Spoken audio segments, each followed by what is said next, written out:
Hi, Jayaprakash Anumol ഇപ്പോൾ social media നടക്കുന്നൊരു സംഭവം റീസെൻ്റ്ലി ഭയങ്കര വൈറലായ ഒരു വിഷയം എന്താണെന്നല്ലേ. അനുമോൾക്ക് ഒരു ആക്സിഡൻറ്റ് സംഭവിക്കുന്നു ജയപ്രകാശുമായിട്ട് ബൈക്കിൽ പോകുന്ന സമയത്ത്.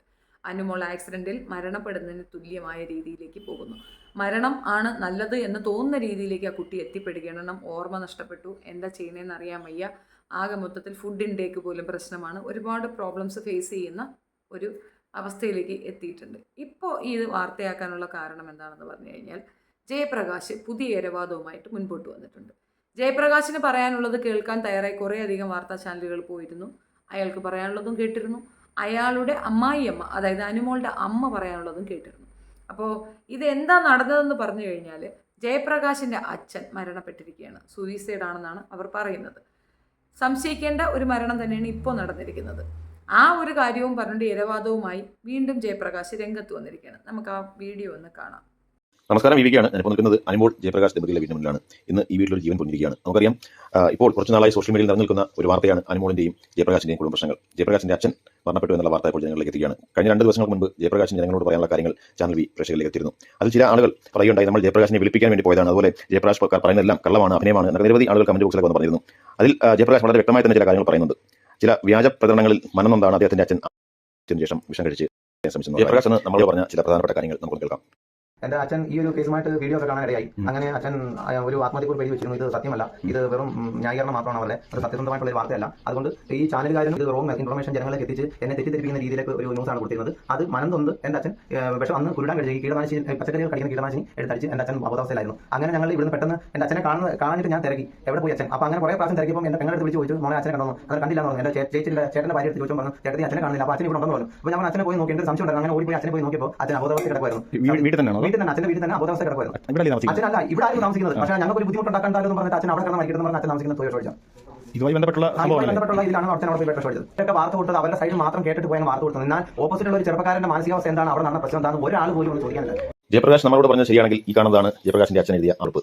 എന്തായാലും ഇവിടെ കുടുംബ പ്രശ്നങ്ങളുടെ പേരിൽ മനംനൊന്ത അച്ഛൻ ഇല്ലാതായിരിക്കുന്നു. ആരാണ് ഇന്ന് ഉത്തരവാദികൾ? ആ വീഡിയോയിൽ ജയപ്രകാശ് പറഞ്ഞ കാര്യങ്ങൾ സത്യമുണ്ടെന്ന് തോന്നുന്നില്ല എന്ന് പറയാൻ പ്രധാന കാരണം എന്ന് വെച്ച് കഴിഞ്ഞാൽ, അനുമോൾക്ക് ഇപ്പോഴും ഭക്ഷണം വായുടെ കഴിക്കാൻ സാധിക്കില്ല, റൈസ് ട്യൂബിലൂടെ മാത്രമാണ് കഴിക്കാൻ സാധിക്കുന്നത്. അങ്ങനെ ഒരു സാഹചര്യം നിലനിൽക്കുമ്പോൾ എന്തായാലും ഡോക്ടേഴ്സ് നിർദ്ദേശിച്ചിരിക്കുന്ന രീതിയിലുള്ള ഭക്ഷണങ്ങൾ മാത്രമേ കൊടുക്കാൻ സാധിക്കുകയുള്ളൂ. എന്തായാലും ജയപ്രകാശ് പറയുന്ന കാര്യങ്ങൾ പൂർണ്ണമായും സത്യം എന്ന് ഞാൻ പറയുന്നില്ല. ഇരു വീട്ടുകാരുടെയും ഭാഗം കേട്ടതിൽ നിന്നും എനിക്ക് മനസ്സിലായതാണ് ഈ കാര്യങ്ങൾ. ശരിക്കും ഇവർക്കിടയിൽ തന്നെ പരസ്പരം സംസാരിച്ച് തീർക്കാമായിരുന്ന പ്രശ്നങ്ങൾ പല വഴികളിലൂടെയും സംസാരിച്ച് വഷളാക്കി ഇന്നിപ്പോൾ ഒരു അച്ഛൻ്റെ ജീവൻ ഇവിടെ നഷ്ടപ്പെട്ടിരിക്കുന്ന ഒരു അവസ്ഥയിലേക്ക് കൊണ്ടെത്തിയിരിക്കുന്നു. എന്തായാലും ഈ മരണപ്പെട്ട മനുഷ്യൻ ഈ വീട്ടിൽ നടന്നിട്ടുള്ള കാര്യങ്ങൾക്കെല്ലാം ദൃക്സാക്ഷിയാണ്. തന്റെ മകനെതിരെ വന്ന ആരോപണങ്ങളിൽ മനംനൊന്ന് തന്നെ ആകണം ഈ അച്ഛൻ ഒരു കുറിപ്പ് എഴുതി വെച്ചതിന് ശേഷം ജീവിതം അവസാനിപ്പിച്ചത്. എന്തായാലും ഇതിന് കാരണക്കാരായ ആളുകളെ സമൂഹം തിരിച്ചറിയണം. ഇവിടുത്തെ നിയമ സംവിധാനമൊക്കെ ഉണർന്ന് പ്രവർത്തിക്കുന്നുണ്ടെങ്കിൽ അദ്ദേഹത്തെ ഇങ്ങനെ ഒരു കാര്യം ചെയ്യാൻ പ്രേരിപ്പിച്ചവരെ നിയമത്തിന് മുന്നിൽ കൊണ്ടുവരണം എന്നാണ് നമുക്ക് പറയാനുള്ളത്. റിപ്പോർട്ടർ വിവിക്ക്, ചാനൽ വി, അഞ്ചൽ. കാരണം എന്നെ പല ചാനലുകാരും എന്നെ വലിച്ചു കീറുമ്പോൾ എന്റെ സൈഡ് കേൾക്കാൻ ആരും ഇല്ലാണ്ട് ഞാൻ വിഷമിച്ച് അതേപോലെ ഞാനും ആത്മഹത്യയുടെ വക്കി ഇങ്ങനെ നിന്നതാ. എന്റെ അച്ഛൻ ഒന്ന് ഇങ്ങനെ കിടന്നപ്പോൾ എന്റെ അച്ഛന് മരണത്തോടെ മാറ്റി കഴിക്കാമെന്ന് തിരുവനന്തപുരത്തേക്ക് പോയി. കാരണം ഞാനും എന്റെ മോൻ ഞാൻ പലരോടും ചിന്തിച്ചതാണ്. കാരണം എന്റെ മൈൻഡ് മാറിപ്പോകും ഇങ്ങനെ എന്നെ ഒരു സൈഡ് മാത്രം കേട്ടിട്ട് വ്യാഖ്യാനിക്കുമ്പോൾ എന്റെ സൈഡ് ആരും കേൾക്കാനില്ലായിരുന്നു. കാരണം ജനങ്ങൾ അറിയണം സത്യാവസ്ഥ എന്താണെന്ന് ജനങ്ങൾ അറിയാൻ പറ്റത്തുള്ളൂ. കാരണം എന്നെ ഇതിനകത്ത് വലിച്ചു കീറുമ്പോൾ എന്റെ സൈഡ് കൂടെ കേൾക്കാൻ ആൾക്കാർ വേണം. ഒരു സൈഡ് മാത്രം കേട്ടിട്ട് നിങ്ങൾ എന്റെ തന്റെ എന്തായാലും തെരുവ് വിളിക്കാൻ ആൾക്കാർ, പുറത്തോട്ട് ഇറങ്ങാൻ പറ്റുന്ന ആൾക്കാർ അതേപോലെയാണ് ഞാൻ നോക്കുന്നത്.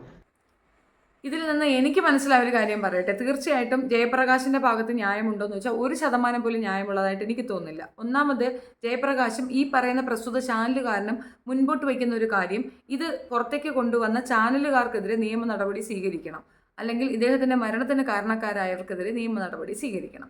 എന്ന് വെച്ചാൽ അനുമോൾക്കെതിരെയോ അതോ അനുമോളുടെ അമ്മയ്ക്കെതിരെയോ? അനുമോളുടെ അമ്മ പുറം ലോകത്തോട് ഈ കാര്യം പറഞ്ഞതിൻ്റെ കാരണം എന്താണെന്ന് പറഞ്ഞാൽ, അവരുടെ കൺമുന്നിൽ കണ്ട കുറച്ച് കാര്യങ്ങളുണ്ട്. മരുമകൻ മകളുടെ പേരും പറഞ്ഞ് പണം പിരിക്കുന്നു. ഈ പണവുമായി മരുമകൻ അറുമാദിച്ച് ജീവിക്കുന്നു. അതിൻ്റെ കൂടെ ഒരു ഹോം നേഴ്സിനെ കൊണ്ടുവച്ചിട്ട് അവരുമായി മറ്റൊരു ലൈഫ് ലീഡ് ചെയ്യുന്നു. അങ്ങനെയാണെങ്കിൽ എൻ്റെ മകളെ എനിക്ക് തരൂ, ഞാൻ നോക്കിക്കോളാം എന്ന് പറഞ്ഞ് എടുത്തുകൊണ്ട് പോകുന്നതിൽ എന്താ തെറ്റിരിക്കുന്നത്?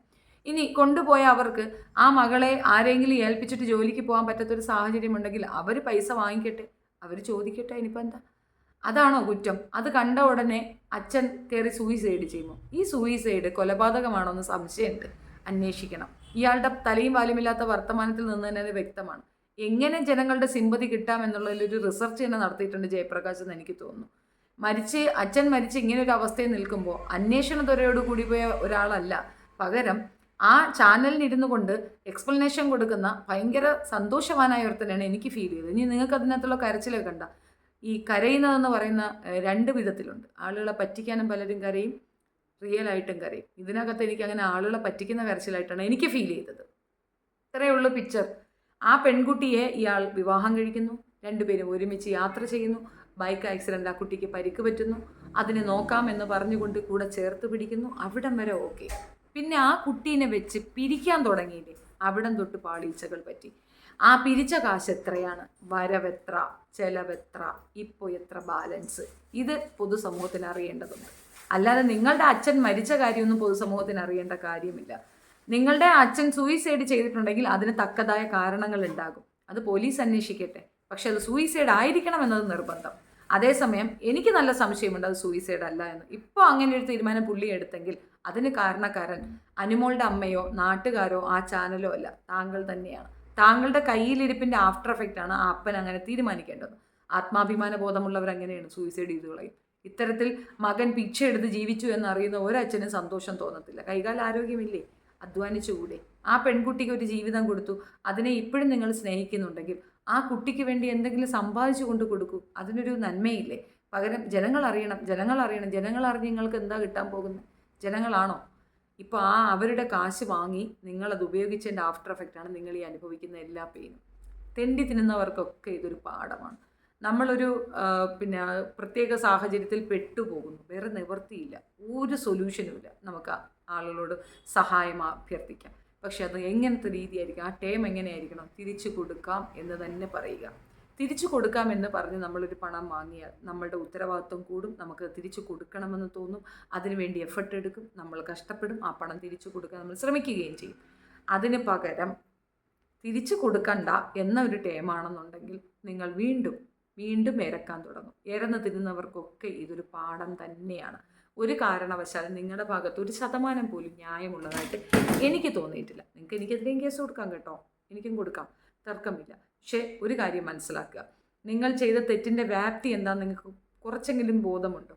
ആ സ്ത്രീയുടെ അവരുടെ ഒരു കഷ്ടപ്പാട് അല്ലെങ്കിൽ അവരുടെ ഒരു അസുഖത്തിനെ മുന്നോട്ട് കാണിച്ച് നിങ്ങൾ പിരിച്ചെടുത്ത പണം കൊണ്ട് നിങ്ങൾ ദൂർത്തടിച്ചു എന്നാണ് അലിഗേഷൻ. അത് പറയുന്നത് പൊതുജനമല്ല, ചാനലുകാരല്ല, നിങ്ങളുടെ പ്രിയപ്പെട്ടവളെന്ന് നിങ്ങൾ അവകാശപ്പെടുന്ന ആ പെൺകുട്ടിയുടെ സ്വന്തം അമ്മയാണ്. അവരവരുടെ കണ്ണിൽ കാണാതെ അങ്ങനെ ഒരു കാര്യം പറയുമോ? ആ അമ്മയ്ക്കെതിരെ ഇനി കേസ് കൊടുക്കാമെന്ന് വെച്ച് കഴിഞ്ഞാൽ തന്നെ അവരനുഭവിച്ച കാര്യമല്ലേ പറഞ്ഞുള്ളൂ. അല്ലാതെ നിങ്ങൾ ഭയങ്കര സംഭവമാണെന്നോ അല്ലെങ്കിൽ നിങ്ങളെ തീർത്ത് കളയണമെന്നോ അവർ പറഞ്ഞിട്ടില്ലല്ലോ. അവർക്ക് കേസും കൊടുക്കാം. കാരണം അവരുടെ മകളാണ്. ആ റൈറ്റ്സ് കഴിഞ്ഞേ പിന്നെ നിങ്ങൾക്ക് റൈറ്റ്സ് വരുന്നുള്ളൂ. അപ്പം ഇത് നിയമത്തിൻ്റെ പാതയിൽ പോവുകയാണെന്നുണ്ടെങ്കിൽ ആ അമ്മയ്ക്ക് തന്നെയാണ് സപ്പോർട്ട് പോവുക. ഇപ്പോൾ നിങ്ങൾക്ക് ഇങ്ങനെ ഒരു അവസ്ഥ വന്നതുകൊണ്ട് ഇത് അതുകൊണ്ടാണ് എന്ന് വരുത്തി തീർക്കാതെ ഈ അവസ്ഥയിലേക്ക് നിങ്ങളെ കൊണ്ട് നിർത്തിയത്, അതായത് നിങ്ങളുടെ അച്ഛൻ ആത്മഹത്യ ചെയ്തതിൻ്റെ കാരണം അയാൾക്ക് സ്വാഭിമാന ബോധമുണ്ട്, അയാൾ ജോലി ചെയ്താണ് നിങ്ങളെ വളർത്തിയത്. അതുകൊണ്ട് തന്നെ മകൻ ഇമാതിരി തെറി കേൾക്കാൻ വയ്യാത്തതുകൊണ്ട് അയാൾ അത് ചെയ്തിട്ടുണ്ടാവും. അത് മാത്രവുമല്ല, നിങ്ങൾ പറയുന്നതെല്ലാം കൂടെ ഒന്ന് മാച്ചപ്പ് ചെയ്യുമ്പം വെറുതെ അല്ല, വലിയൊരു സംശയം എനിക്ക് ബാലൻസ് ഉണ്ട്. സോ ഈ ഒരു ഈ ഒരു മരണം തീർച്ചയായിട്ടും അന്വേഷിക്കേണ്ട കാര്യമാണ്. അല്ലാണ്ട് ഇത് ഇയാൾ പറയുന്ന രീതിയിൽ ലൈറ്റനായിട്ട് എടുക്കുകയല്ല വേണ്ടത്. ഇത്രയധികം ക്രിട്ടിക്കലായി കിടക്കുന്ന ഒരു സിറ്റുവേഷൻ, ആ സിറ്റുവേഷനിൽ ഇയാൾക്ക് മീഡിയയ്ക്ക് ഇത് കൊടുക്കണം, മീഡിയയിൽ ഇതൊക്കെ പറയണം, നാട്ടുകാരറിയണം എന്നൊക്കെ പറയണത് എന്തടിസ്ഥാനത്തിലാണ്? താങ്കളെക്കാൾ ഉപരി മറ്റുള്ളവരെ സംസാരിക്കുമ്പോഴാണ് അതിന് വാല്യൂ വരിക. അപ്പോൾ താങ്കൾക്ക് ഇതൊക്കെ പറയുകയും മറ്റുള്ളവർക്ക് ഇത് ബോധ്യപ്പെടുത്തി കൊടുക്കുകയും ചെയ്യേണ്ട ഒരു ആവശ്യകതയിൽ താങ്കൾ ഉണ്ട് എങ്കിൽ താങ്കൾ മിസ്റ്റേക്ക് ആണ് എന്നല്ലേ അതിൻ്റെ അർത്ഥം. അപ്പോൾ സ്വന്തം ബുദ്ധിമുട്ടുകൾ, സ്വന്തം മിസ്റ്റേക്കുകൾ മനസ്സിലാക്കാതെ മറ്റുള്ളവരാണ് എൻ്റെ അച്ഛനെ കൊന്നതെന്ന് പറയുന്നതിന് പകരം കണ്ണാടിയിൽ നിന്നുകൊണ്ടൊന്ന് സംസാരിച്ച് നോക്കൂ. ഏകദേശം നിങ്ങളോട് തന്നെ സംവദിച്ചാൽ കുറച്ചൊക്കെ കാര്യങ്ങൾ മനസ്സിലാകും. നിങ്ങൾ തന്നെയാണ് നിങ്ങളുടെ അച്ഛൻ്റെ മരണത്തിന് ഉത്തരവാദി. ഇനിയും സമയമുണ്ട്, തിരുത്താൻ ശ്രമിക്കുക. നിങ്ങൾക്ക് ജീവിതമുണ്ട്. ഓഫ്കോഴ്സ് ആ പെൺകുട്ടിക്ക് തിരിച്ചു വരാൻ കഴിയാത്തത്ര മാരകമായ ഒരു അസുഖമാണെങ്കിൽ നിങ്ങൾ മറ്റൊരു ജീവിതം സ്വീകരിക്കുന്നതിൽ ഒരു തെറ്റുമില്ല. പക്ഷേ അത് ആ പെൺകുട്ടിയുടെ പണത്തിലാകരുത്. ആ പെൺകുട്ടിയെ കാണിച്ച് അവളുടെ സഹാനുഭൂതിയിൽ ആളുകൾ ഇട്ടുകൊടുക്കുന്ന ഭിക്ഷ വാങ്ങിച്ചായിരിക്കരുത്. നിങ്ങൾ അധ്വാനിച്ച് ജീവിക്കൂ, അതല്ലേ ശരിയായൊരു കാര്യം. ഈ ഒരു വിഷയത്തിൽ എനിക്ക് ഭയങ്കര ഓപ്പോസിഷൻ ഉള്ളതിൻ്റെ റീസൺ എന്താണെന്ന് പറഞ്ഞു കഴിഞ്ഞാൽ, ഒന്നാമത്തെ കാര്യം, നമ്മൾ 10 പേരുടെ കയ്യിൽ നിന്ന് ക്യാഷ് വാങ്ങിയാൽ നമ്മൾ ഉത്തരം പറയാൻ ബാധ്യസ്ഥരാണ്, നമ്മൾ പറയേണ്ടി വരും. നമ്മൾക്കത് ഇപ്പോൾ പലരും അനുഭവിക്കുന്നത് അത് തന്നെയല്ലേ. അവരുടെ കയ്യിൽ നിന്ന് പണം വാങ്ങിയിട്ട് പിന്നെ നമ്മൾ കുറച്ചൊന്ന് അധികം ചിലവാക്കിയാൽ അവർ ചോദിക്കും, എൻ്റെ കയ്യിൽ നിന്ന് പിച്ച എടുത്തിട്ടല്ലേ നീ നിന്നത്, ഇപ്പം നിനക്ക് ഈ ആർഭാടം കാണിക്കാൻ എവിടുന്ന് എന്ന് ചോദിച്ചാൽ ചോദ്യം വരും. അത് സ്വാഭാവികമാണ്. ആ അമ്മ പറഞ്ഞ കാര്യം ഇത്രയേ ഉള്ളൂ, എൻ്റെ മകളെ വെച്ച് പണം ഉണ്ടാക്കുന്നു, ആ പണം കൊണ്ട് നീ ദൂർത്തടിക്കുന്നു, അത് വേണ്ട, എൻ്റെ കുഞ്ഞിനെ ഞാൻ നോക്കും. ആർക്കെങ്കിലും എന്നെ സഹായിക്കണമെന്ന് തോന്നുന്നുണ്ടെങ്കിൽ എന്നെ സഹായിക്കൂ. ഞാൻ എൻ്റെ കുഞ്ഞിനെ പൊന്നു പോലെ നോക്കാം. ആ കുട്ടിക്ക് ഫുഡ് ഇൻടേക്കിന് പ്രോബ്ലം ഉണ്ടെന്ന് പറയുന്നുണ്ട്. ആ കുട്ടിക്ക് ബോധമില്ലാതെ ഇറങ്ങി ഓടുന്നു എന്ന് പറയുന്നു. ഒരാൾ നോക്കിയേ പറ്റുള്ളൂ. ടേക്ക് കെയർ ചെയ്യാൻ ഒരാൾ ഉണ്ടാവുക എന്നുള്ളത് അനിവാര്യമാണ്. ഇതൊക്കെ നമുക്ക് മനസ്സിലാവുന്നുണ്ട്. അതിൻ്റെ അമ്മ ഉണ്ടല്ലോ, ഒന്ന് നോക്കട്ടെ. അപ്പോൾ എത്ര പൈസ നിനക്ക് കിട്ടി, എത്ര പൈസ നീ സ്പെൻഡ് ചെയ്തു, ഇതൊക്കെ സത്യം എന്നൊരു ഓഡിറ്റിംഗ് ഏർപ്പെടുത്തേണ്ട ഒരു കാര്യമാണ്. ഈസി മണി കിട്ടി അത് തിന്ന് സുഖിച്ചിരുന്നപ്പോൾ ഇങ്ങനെ ഒരു പണി ഇതിനകത്ത് വരുമെന്ന് ഒരിക്കലും പ്രതീക്ഷിച്ചിട്ടുണ്ടാവില്ല പുള്ളേ. അതായിരിക്കും. ഏതായാലും ഈ ഒരു വിഷയത്തിൽ എനിക്ക് ഇയാളോട് ഒരു കടുകട പോലും എനിക്ക് സഹതാപം തോന്നുന്നില്ല. അർഹിക്കുന്ന രീതിയിലുള്ള അടിയാണ് അച്ഛൻ തന്നെ കൊടുത്തിട്ടുള്ളത്. അദ്ദേഹം സ്വാഭിമാനബോധമുള്ള മനുഷ്യനായി. അതുകൊണ്ട് ഇനി അത് മരണമാണെങ്കിൽ അല്ല കൊലപാതകമാണെങ്കിൽ ഇതിനപ്പുറവും അവിടെ സംഭവിക്കും. കാരണം ഒൺസ് ഇങ്ങനെ ഒരു വൃത്തികെട്ട ടേസ്റ്റ് കിട്ടിയിട്ടുണ്ടെങ്കിൽ പിന്നെ അതിൽ നിന്ന് മാറത്തില്ല. അതൊരു പ്രശ്നമാണ്. അത് അന്വേഷിക്കേണ്ടവർ അന്വേഷിച്ച് സത്യം പുറത്തു കൊണ്ടുവരട്ടെ. എൻ്റെ ഭാഗം ഇവിടെ പറഞ്ഞു വയ്ക്കുന്നു. Thank you.